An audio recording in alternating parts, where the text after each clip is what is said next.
बिस्मिल्लाहिर्रहमानिर्रहीम। अस्सलाम वालेकुम नादरीन, आप यूट्यूब चैनल देख रहे हैं। मैं इमरान खान हूँ। साबिक वज़ीर-ए-आज़म इमरान खान साहब अक्सर पाकिस्तानियों से ये कहते हैं कि अल्लाह अल हक है, सच सामने ज़रूर आ जाता है। ऐसा नहीं हो सकता कि आप हमेशा लोगों को बेवकूफ़ बनाएं। और एक मरतबा फिर एक बहुत बड़ा सच पाकिस्तानियों के सामने आ गया। ये पाकिस्तान से तो नहीं आया, अमेरिका का एक सोशल मीडिया के ऊपर चलने वाला न्यूज़ है, ड्रॉप साइट न्यूज़, वहाँ से ये हकीकत सामने आई है। इमरान खान साहब की जब हुकूमत गिराई गई 2022 में, जब जनरल बाजवा ने रजीम चेंज ऑपरेशन किया जनरल नदीम अंजुम की मदद से और सियासतदानों को अपने साथ मिलाया, क्योंकि जनरल बाजवा को एक्सटेंशन का शौक था और उस वक्त इमरान खान साहब को उन्हें लगता था कि वो उन्हें एक्सटेंशन नहीं देंगे। हालांकि बाद में इमरान खान साहब ने जनरल बाजवा को कहा कि अगर एक्सटेंशन के लिए ये आप मरे जा रहे हैं तो पाकिस्तान को तबाह मत कीजिए, मैं आपको एक्सटेंशन ही दे देता हूं, लेकिन इन चोरों डाकुओं को लाकर पाकिस्तान पर मुसल्लत ना करें। लेकिन खेल हाथ से निकल गया था। जनरल बाजवा ने अमेरिका को कायल कर दिया था, अमेरिका से साइफर भी आ गया था और इमरान खान साहब को एक विलन के तौर पे अमेरिका में पेश किया गया। लेकिन पाकिस्तान में इमरान खान को एक ऐसा हीरो बना दिया गया कि तारीख इतना मकबूल लीडर पाकिस्तान के अंदर नहीं देख पाई आज तक। अब इमरान खान साहब ने उस वक्त दावा किया था, एक साइफर के बारे में कौम को बताया था कि अमेरिका ने बाकायदा धमकी लगाई है और अमेरिकन धमकी के नतीजे में मेरी हुकूमत पाकिस्तान में ख़त्म की गई है और हमें धमकियां आ रही हैं। इमरान खान साहब ने जब वो वज़ीर आज़म थे ना, तो जो एक पब्लिक के बीच में खड़े होकर एक तकरीर की थी, वो बड़ी यादगार थी। उन्होंने हाथ के अंदर एक पेपर पकड़ा हुआ था और ऐसे लहराया था कि ये खत है मेरे पास सबूत के तौर पर। लफ्ज़ साइफर उन्होंने इस्तेमाल नहीं किया, लेकिन क्योंकि वो अवामी लफ्ज़ नहीं था, लोग ज़्यादा साइफर को जानते नहीं थे कि ये क्या होता है, लेकिन लेटर उन्होंने बोला था, खत उन्होंने बोला था इमरान खान साहब ने। जरा ये सुने कि इमरान खान साहब ने उस वक्त क्या कहा था, क्योंकि अब वो खत मंजर आम पे आ गया। बाकायदा ड्रॉप साइट न्यूज़ ने उस खत को पब्लिक कर दिया है, सोशल मीडिया पे डाल दिया है। और मैं आपको कंफर्म करता हूं, क्योंकि मैंने कासिम सूरी साहब से भी बात की है और मैं खुद इमरान खान साहब को मिलने के लिए गया था 10 मार्च 2022 को, क्योंकि साइफर आया था 7 तारीख को, तहरीक अदम एतमाद आई थी 8 तारीख को, मेरी इमरान खान साहब से मुलाकात हुई थी 10 तारीख को। और 10 तारीख को मैंने एक वीलॉग किया था जिसमें मैंने ये कहा था कि इमरान खान साहब के पास ऐसे सबूत मौजूद हैं कि उनकी हुकूमत गिराने के लिए बैरूनी मुदाखलत हो रही है। वो 10 मार्च 2022 का आप मेरा वीलॉग निकाल के रिकॉर्ड के ऊपर देख सकते हैं। तो तब इमरान खान साहब ने मुझे दिखाया था कि ये लेटर आया हुआ है अमेरिका से। साइफर का मुझे उस वक्त आइडिया नहीं था कि इसको साइफर किसे कहते हैं। मैंने क्योंकि कभी फॉरेन ऑफिस को कवर नहीं किया ना, मुझे साइफर का, डिमार्श का, ये वाली टर्मिनोलॉजी का तब पता होता जब मैं को कवर करता, मैं क्राइम रिपोर्टिंग करता था या पॉलिटिकल रिपोर्टिंग करता था, तो यह मुझे आइडिया नहीं था।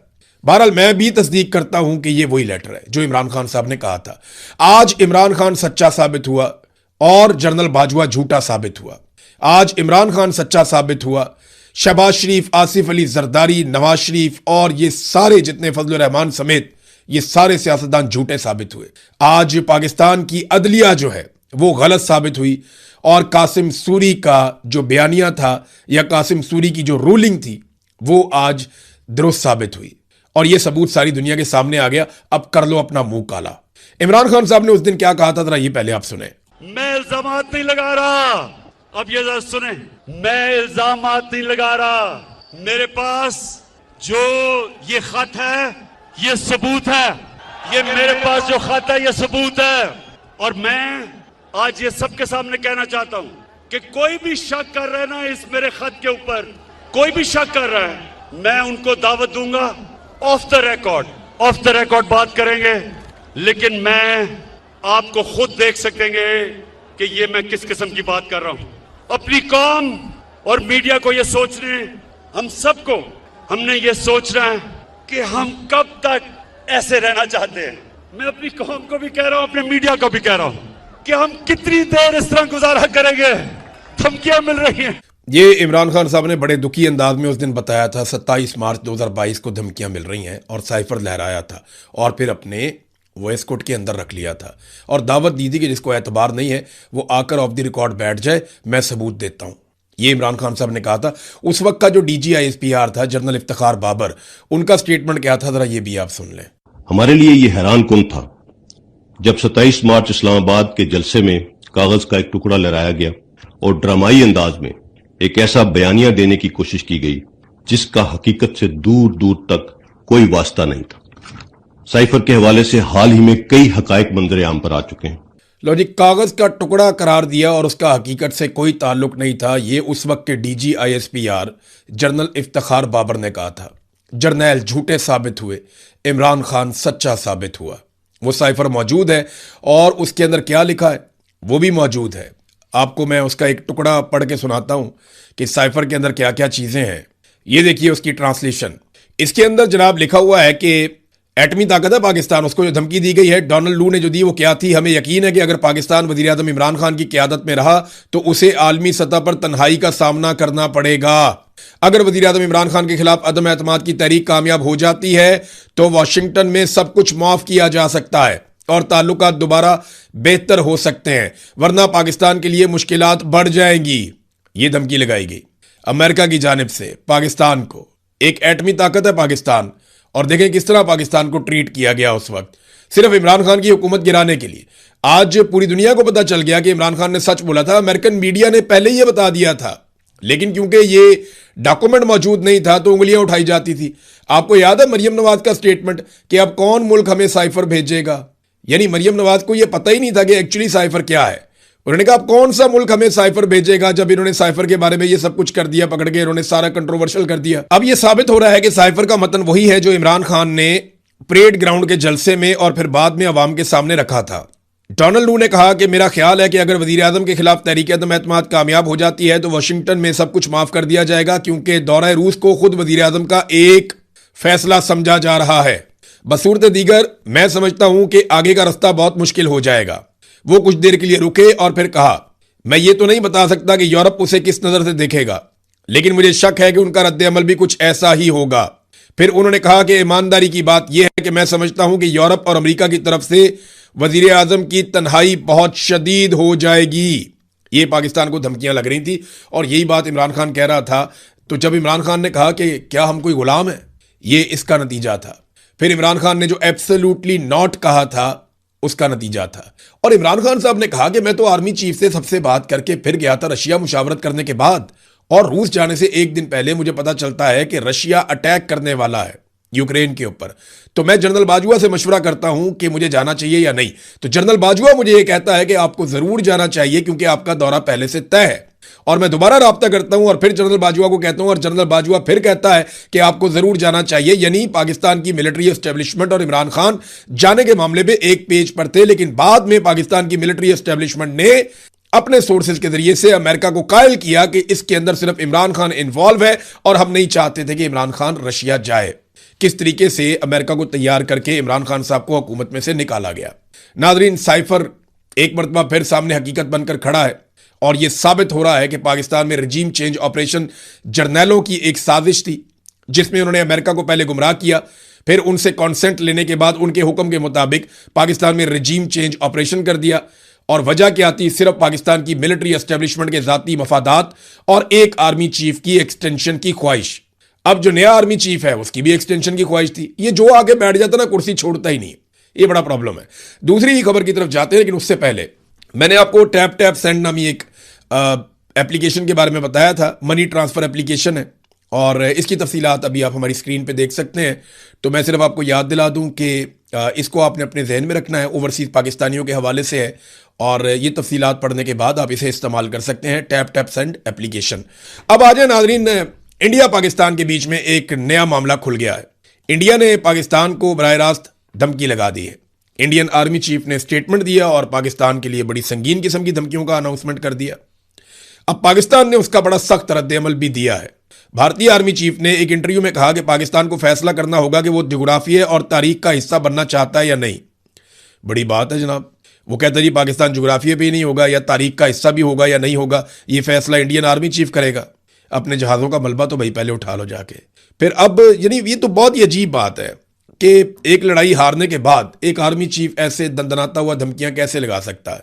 और ये झड़पें थी, यानी एक लड़ाई ऐसी थी, कोई इतनी बड़ी लड़ाई भी नहीं थी। इसमें नुकसान तो इंडिया का हुआ, पाकिस्तान का भी हुआ। उन्होंने काफ़ी मिसाइल मारे, हमारे मदारिस तबाह किए हैं, मुरीदके के अंदर तबाही फेरी है, कुछ हमारी एयर बेसिस के ऊपर उन्होंने अटैक किए हैं, तो उन्होंने भी नुकसान किया। लेकिन हमने उनके तैयारे तबाह कर दिए, तो हमें एक बड़ी कामयाबी मिल गई है। और अब वो डिंगे मार रहा है इंडियन आर्मी चीफ और पाकिस्तान एक एटमी कुव्वत है, कोई तरन वाला तो है नहीं कि आप आएंगे और आके आप कहेंगे हैप्पी बर्थडे टू यू और आप अटैक करेंगे और हम आपकी बात मान लेंगे। ऐसा नहीं होगा। गो कि इंडिया की फौज बहुत बड़ी है, आपके हथियार बहुत ज्यादा है, लेकिन हम एक एटमी कुव्वत हैं। आप हमें मिटा नहीं सकते, क्योंकि एटमी कुव्वत को जब कोई मिटाने की बात करता है ना, तो वो पागलपन का शिकार होता है। एटमी कुव्वत को मिटाने का मतलब ये है कि पूरा एक रीजन मिटा देना। अब पाकिस्तान के पास बहुत सारे एटम बम है, आप हमें मिटाएंगे, साथ में आप भी मिट जाएंगे। ऐसा ही होगा। ये नहीं हो सकता कि आप एटम बम मारें या हमें मिटाएं, हमारा जोग्राफिया खत्म करें और आप वहां पे कायम रह सकें। ये मुमकिन नहीं है ना। जब भी कोई मुल्क एटमी कुव्वत बन जाता है तो आप ये कर नहीं सकते। अब पाकिस्तान ने इसका जवाब ये दिया कि ये बयान हिंदुत्व नजरिए के जेर असर भारतीय क़यादत की गुमराहकुन और वहमी सोच की अक्कासी करता है, जो 8 दहाइयां गुजरने के बावजूद पाकिस्तान के वजूद को तस्लीम नहीं कर सकती। खुद मुख्तार एटमी मुल्क को जोग्राफिया से मिटाने की धमकी देना किसी किस्म की स्ट्रेटेजिक हिकमत अमली नहीं है, बल्कि ज़हनी दिवालियापन, जनून और जंगी जनूनियत का मजहर है। अब ये चक्कर क्या है? क्या इंडिया दोबारा से पाकिस्तान के ऊपर खुदा ना खास्ता कोई अटैक कर सकता है, या पाकिस्तान और इंडिया के बीच में दोबारा लड़ाई लग सकती है? तो याद रखिएगा कि नरेंद्र मोदी को भी फेस सेविंग चाहिए। नरेंद्र मोदी अगले किसी भी इलेक्शन में जाने से पहले कुछ ना कुछ करेगा जरूर। कोई ना कोई हो सकता है इंडिया में फिर से फॉल्स फ्लैग ऑपरेशन हो जाए और फिर पाकिस्तान के ऊपर अटैक कर दिया जाए और फिर पाकिस्तान भी जवाब देने पर मजबूर हो जाए। बहुत मुमकिन है, इंडिया ये कर सकता है, क्योंकि नरेंद्र मोदी की जो सूरत हाल है वो बड़ी पतली है। ऑपरेशन सिंदूर जो उन्होंने किया वो एक बहुत बड़ा फेलियर उनके लिए बन गया। पाकिस्तान में ऐसा सच कोई कामयाबी उन्हें हासिल नहीं हुई, वो मासूम लोग शहीद हुए। वो जो उनका दावा है कि वहां दहशतगर्द कैंप है और ये है वो, या ऐसा कुछ नहीं है। अब एक दौर था पाकिस्तान में इस किस्म की एक्टिविटीज होती थी, अभी आपको कुछ नहीं मिलेगा यहां पे, ऐसा कुछ है नहीं है। वो जो लश्कर तैयबा वाला दौर था या उस किस्म की चीजें हुआ करती थी माजी में कभी, तो वो इंडिया की खाम ख्याली है। ये मुजाहिदीन जो कश्मीर के अंदर लड़ाई लड़ रहे हैं, पाकिस्तान उनकी सपोर्ट करता है और वो बेचारे अपनी आज़ादी के लिए आवाज़ उठा रहे हैं, वो एक अलग हकीकत है। लेकिन अगर आप कहें कि यहाँ पे जनाब अंधाधुन कैंप बने हुए हैं, तरबियतें हो रही हैं, वो अब नहीं है ऐसा कुछ। माजी के किस्से आपने भी बहुत शरारतें की हैं, पाकिस्तान ने भी की हैं, दोनों ने अपना अपना काम किया। लेकिन आप ये कोई कहे कि जोग्राफिया से ही मिटा देंगे, तो ये एटमी कुव्वत को ये कहना तो एक तरह का पागलपन ही है। और नरेंद्र मोदी को फेस सेविंग चाहिए, जिस तरह उसे मार पड़ी है और वो आलमी सतह में गंदा हुआ, और डोनाल्ड ट्रंप ने उसे बहुत गंदा किया बेचारे को। अभी इंडिया को एक और झटका लगा है, क्योंकि वो रशिया से जो तेल ले रहा था उसकी मुद्दत खत्म हो गई है। अब या तो डोनाल्ड ट्रंप एक मरतबा फिर उनको सहूलत दे। वैसे इंडिया को डोनाल्ड ट्रंप सहूलत दे ही देता है कुछ ना कुछ करके, पाकिस्तान को सिर्फ तारीफें करता है, पाकिस्तान को सिर्फ जो है वो आसरा देता है, सहूलतें जो है वो इंडिया को देता है। अब मामला ये है कि क्या इंडिया वाकई पाकिस्तान के साथ फड्डा कर सकता है? तो मुझे यकीन है कि जरूर किया जा सकता है ऐसा। बड़ी लड़ाई तो शायद इंडिया नहीं लड़ेगा, लेकिन पाकिस्तान के साथ एक महदूद लड़ाई इंडिया हो सकता है कि लड़े। और देखें, ये स्टेटमेंट उनके तब आ रहे हैं जब वो यूएई गए हैं और यूएई की क़यादत से जाके उन्होंने पपियां जफियां की हैं, बड़ी उनके साथ मुलाकातें की हैं। अब इंडिया के अंदर जो है वो अक़लियतों को कुचला जाता है और उसी मजहब के लोगों को बाहर जाके जफियां डाली जाती हैं। तो पैसा बड़ी चीज़ है और इख्तियार बड़ी चीज़ है और मफादात जो हैं वो उससे भी बड़ी चीज़ है। बहरहाल ये इंडिया पाकिस्तान का मामला, इसके ऊपर हम नज़र रखेंगे। धमकी का जवाब पाकिस्तान ने ठीक दिया है। अब एक और चीज़ है कि कल का दिन बहुत इंपॉर्टेंट है, क्योंकि एक तरफ पाकिस्तान तहरीक इंसाफ ने तकरीबन तमाम धड़ों ने, इसमें सुहेल अफरीदी भी हैं, इमरान खान की बहनों ने तो आना ही आना है, वो हर दफ़ा आती हैं मंगल को, और ये मंगल तक की डेडलाइन दी हुई थी सुहेल अफरीदी ने। तो अब ये सुहेल अफरीदी की डेडलाइन भी ख़त्म हो रही है मंगल वाले दिन। मंगल वाले दिन ही महमूद खान अचकजई की डेडलाइन भी ख़त्म हो रही है। और जो कुछ पाकिस्तान तहरीक इंसाफ ने और दीगर जमातों ने कहा, वो सारा कुछ मिला के मंगल वाले दिन पे बड़ा बोझ पड़ गया। मेरी इंफॉर्मेशन ये है कि पाकिस्तान तहरीक इंसाफ को एस्टेब्लिशमेंट ने किसी भी किस्म के बड़े एहतजाज से मना किया है और दहशतगर्दी का भी एक बहाना बताया कि दहशतगर्दी के वाकयात बढ़ गए हैं, आप बाद आ जाए, ऐसी कोई हरकत मत कीजिएगा वरना आप जिम्मेदार होंगे। तो एस्टेब्लिशमेंट ने बड़ा सख्त पैगाम दिया है। दूसरी जानिब पाकिस्तान तहरीक इंसाफ की डेडलाइन भी है। तो नेक्स्ट वीलॉग में इसके ऊपर हम तफसील से बात करेंगे कि कल के दिन में क्या हो सकता है और किन चीज़ों की तवक्को की जा रही है। अब आ जाए जरा बैनुल अक़वामी खबरों की तरफ। तो नाज़रीन, सबसे पहले तो ये खबर लें आपके अमरीकी फ़ौज ने एक मरतबा फिर अपने बहुत सारे जो फ़ौजी साजो सामान ले जाने वाले तैयारे हैं, इन खाली तैयारों को भिजवाया था यूरोप की जानिब, और अब ये मगरबी ममालिक से वापस आ रहे हैं खलीज की तरफ, और एक मरतबा फिर बड़े पैमाने पर फ़ौजी साजो सामान की तरसील शुरू कर दी गई है खलीजी ममालिक में। अमरीकी फ़िज़ाइया के C-17A स्ट्रेटेजिक एयरलिफ्टर यूरोप और खलीज के दरमियान परवाज़ें भर रहे हैं और वहाँ से जो दिफाई साजो सामान है या फ़ौजी साजो सामान है वो पहुँचाया जा रहा है। मज़ीद फ़ौजी भी इस खित्ते में पहुँच रहे हैं। वजह क्या हो सकती है? यहाँ पे बैनुल अक़वामी सतह पे कुछ खबरें छपी हैं और उन खबरों में यह दावा किया जा रहा है कि अमेरिका और इसराइल आइंदा हफ्ते ईरान पर हमले की तैयारी कर रहे हैं। मुख्तलिफ खबरसां एजेंसियां जो हैं वो इस किस्म के दावे कर रही हैं, मीडिया रिपोर्ट्स आ रही हैं गैर मुल्की, और ये कहा जा रहा है कि मुज़ाकरात ताअत्तुल का शिकार हो गए हैं। ईरान की शराइत अमेरिका के साथ बिल्कुल मैच नहीं करती, अमेरिका की शराइत ईरान के साथ मैच नहीं करती, बीच का कोई रास्ता निकल नहीं रहा। पाकिस्तान हो या चाइना हो, किसी की भी सालसी काम नहीं कर रही। और अगर ये सिचुएशन ऐसे ही रहती है तो डोनाल्ड ट्रंप पे भी प्रेशर बढ़ेगा और ईरान पे भी। ईरान पे प्रेशर इस बात का है कि ईरान के जो तेल के कुएं हैं वहां से वो तेल निकालकर उनकी तरसील नहीं कर पा रहा, उनके जहाज़ों के रास्ते रुके हैं। और अमेरिका पे प्रेशर इसलिए है कि जब अमेरिका ईरान का रास्ता रोकता है तो पूरी दुनिया के रास्ते भी आबनाए हुर्मत में रुकते हैं। अब अरब ममालिक से और बाकी जगहों से या खलीजी ममालिक से अमेरिका के ऊपर भी प्रेशर पड़ रहा है।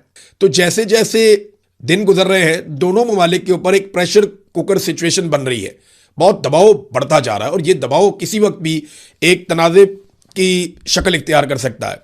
नेतन्याहू को ये लड़ाई पसंद है, यानी नेतन्याहू को ये सूट करती है लड़ाई, क्योंकि उनका सब कुछ दांव पे लगा हुआ है।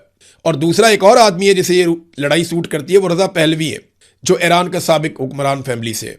तो रजा पहलवी ने जो है वो डोनाल्ड ट्रंप को जो है वो मुखातिब करते हुए कुछ स्टेटमेंट्स दिए हैं, और रजा पहलवी ने कहा है कि आपको ये ज़ख्मी रीछ है, ज़ख्मी जानवर है, आपको ये काम अंजाम तक पहुंचाना होगा, आप इसको ऐसे बीच में नहीं छोड़ सकते, आपको ये ख़त्म करना होगा, ईरान के अवाम को फैसला करना होगा, ये वहाँ पे रजीम है, आप कभी यहाँ जाते हैं कभी वहाँ जाते हैं। तो रजा पहलवी बहुत ज़्यादा परेशानी का शिकार है कि मैं तो जा रहा था, ख्वाब देख रहा था कि ईरान वापस जाऊँगा और इक़्तिदार संभालूंगा। उधर जो ईरान के अंदर इक़्तिदार मौजूद है वो पहले से बहुत ज़्यादा मजबूत हो गया। बल्कि रजा पहलवी ने एक लालच भी दिया अमेरिका को। रजा पहलवी ने कहा कि अगर हमें आज़ादी मिल जाती है तो 10 सालों में ऐसी सूरत हाल पैदा हो जाएगी कि ईरान से अमेरिका को $1 ट्रिलियन से ज़्यादा का मुनाफा मिलेगा, ये भी कहा। अच्छा, एक अमेरिकी साबिक वजीर दिफा है, उनका नाम है रॉबर्ट गेट्स। उन्होंने भी एक कहानी सुनाई नेतन्याहू को लेकर के 2009 में नेतन्याहू ने उनके साथ क्या किया। रॉबर्ट गेट्स ने कहा कि जुलाई 2009 में नेतन्याहू ने मुझे कहा था कि ईरानी हुकूमत कमज़ोर है और पहले ही हमले में बिखर जाएगी। मैंने तब उन्हें यह बात समझाई थी कि वो बिल्कुल गलती पर है और वो ईरानियों की कुव्वत बर्दाश्त और उनकी लचक को कमतर समझ रहे हैं, वो नहीं जानते। यही चूरन उन्होंने बड़े अरसे से बेचा और अभी डोनाल्ड ट्रंप ने खरीद लिया, और डोनाल्ड ट्रंप ने वो गलती कर दी जो गलती इससे पहले बराक ओबामा ने और जो बाइडन ने नहीं की थी। नाज़रीन, ईरानी फौज मुख्तलिफ किस्म के हथियार सरकारी टीवी पे चलाना सिखा रही है। पहले मैंने आपको बताया था कि उन्होंने पीके मशीन गन चलानी सिखाई, ये बड़ा मशहूर वेपन है ईरानी और बड़ा तगड़ा वेपन है, वो पहले सिखाया। क्लाशनकोफ से हैवी कैलिबर है, बहुत ज़बरदस्त गन है।